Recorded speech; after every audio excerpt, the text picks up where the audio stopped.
Alright, so I just got dropped off at the halfway house trail, and I'm going to use this as the approach trail as I start my next hike, which is the Wantastiquet-Monadnock Greenway. It's not been mapped on all trails, and some of the trails are a little unclear on the maps at all.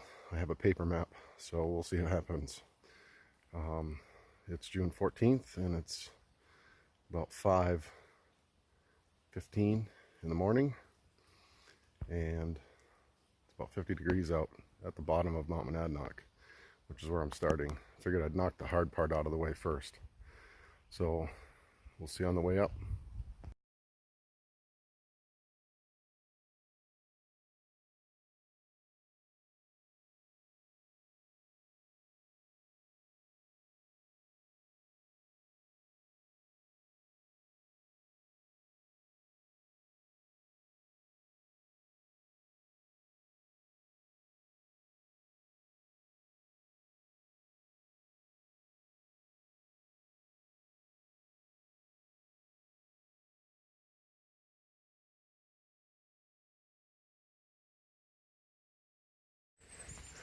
There's a lot of wet rocks like this, and it's making the trail a little sketchy, a little slow going.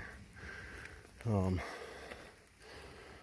some pretty steep parts, as you can see there, and it's just going to get steeper. So it turns into a rock scramble when you get further up. This is the White Arrow Trail from Halfway House, and well, we're 2/3 of the way up, so we'll see what happens.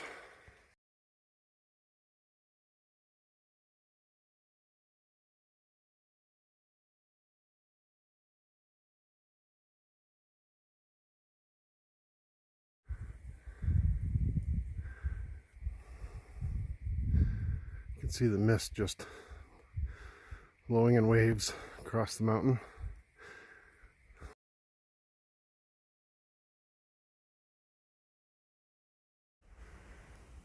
Well, I was hopeful that when I got to the top of Monadnock, that I might have a clear view with some fog in the valleys.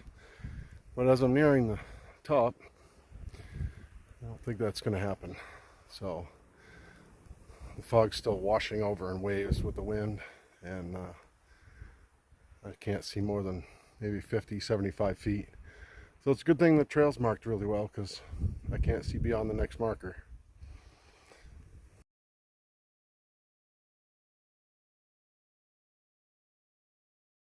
Here we are at the top of Mount Monadnock. So I'll take a break.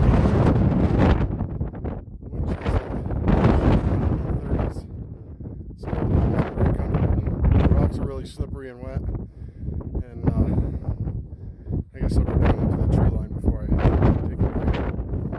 But we're here. This is actually the official start of the Wantastiquet-Monadnock Greenway, and now I'm going to start the actual trail after 2 miles of climbing. So anyway, it should be a good weekend. Touch back later.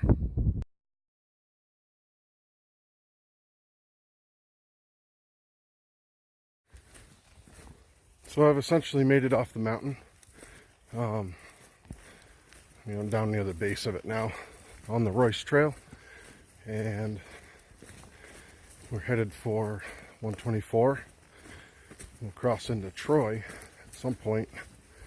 Got a little ways to go yet, but it's pretty out here, and the terrain's not bad.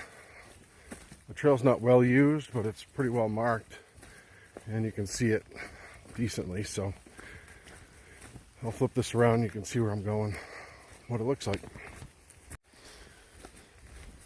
So here's what we have, and it's pretty easy to follow. There's white blazes, reflectors on the trees, and it's kind of neat as you walk through this, because the path just kind of cuts a nice little line through the ferns, so it's pretty cool.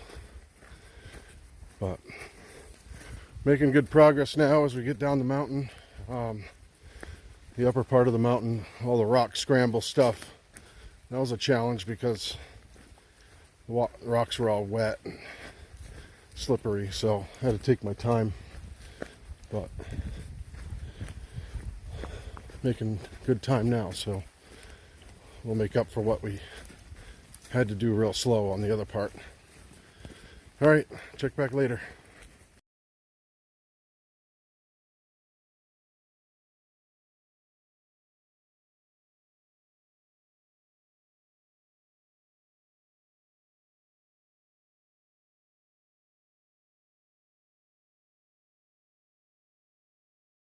So we've made it past Gap Mountain Road and we're headed up Gap Mountain. As you can see, sun's out, so if there's a way to see at the top, hopefully we'll get some views. We got a little ways to go yet. I think probably 3/4 of a mile, but we're making our way up the hill.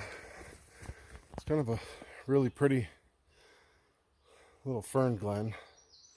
Trail's running right along the side of this stone wall. So, onward and upward.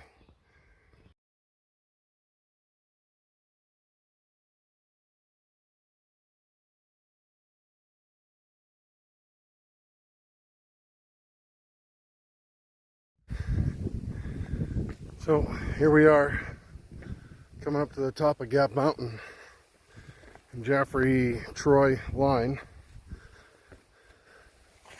Pretty neat up here. Hoping there's some views, but at this point I'm just enjoying the change in terrain.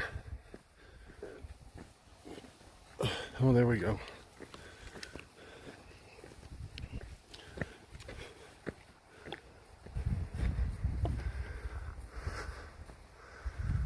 A little glimpse of something in the distance. So that might be it. We'll see. So the top of this mountain is covered with all these high blueberries. And I'm glad it's not like August. I'd be pushing bears around in here because they just come in here and gorge themselves on all the berries. So didn't look like there was much for a view, so we're just going to continue on down the trail and head into Troy.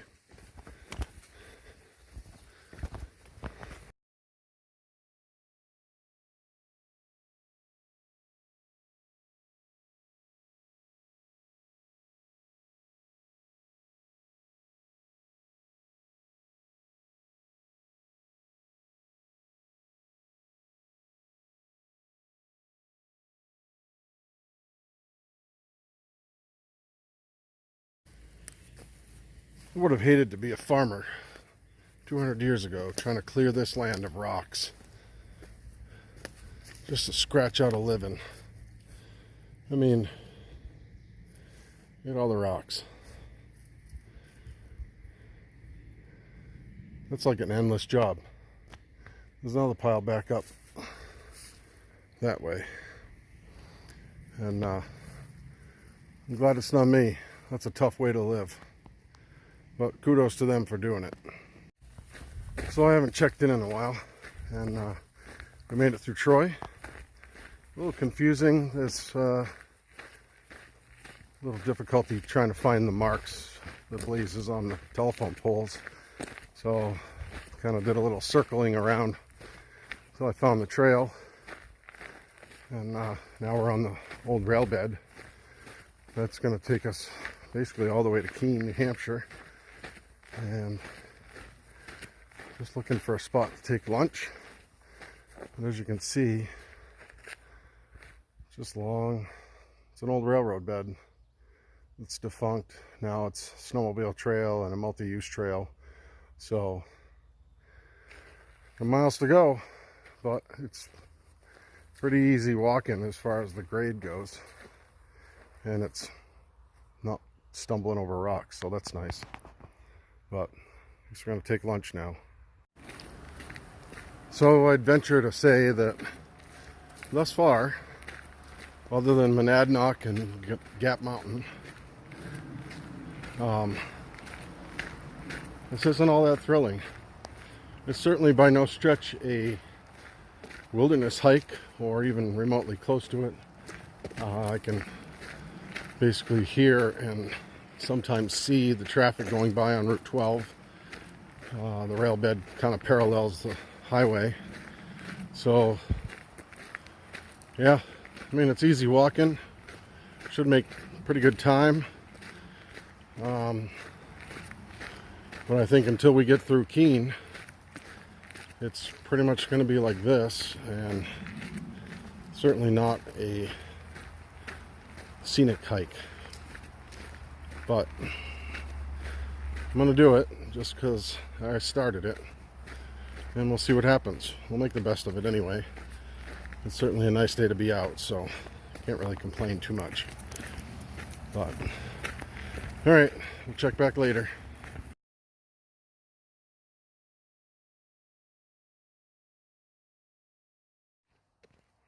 So I haven't shot any video in a while. I'm still on the rail trail, but I've already gone through Keene. And I don't know if that was good or bad, because before Keene was not enough mileage. Getting through Keene and trying to find a place to camp is turning into a struggle. And I'm at like close to 22 miles and my body's done. So I gotta find something soon.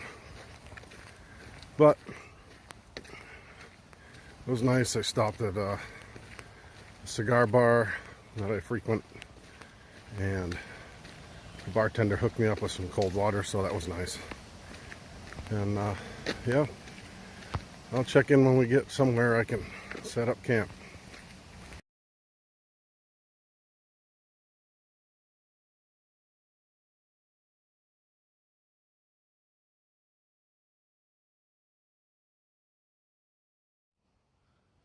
Alright, so we wrapped it up with about 21.7 miles today altogether. I did 19 and a half.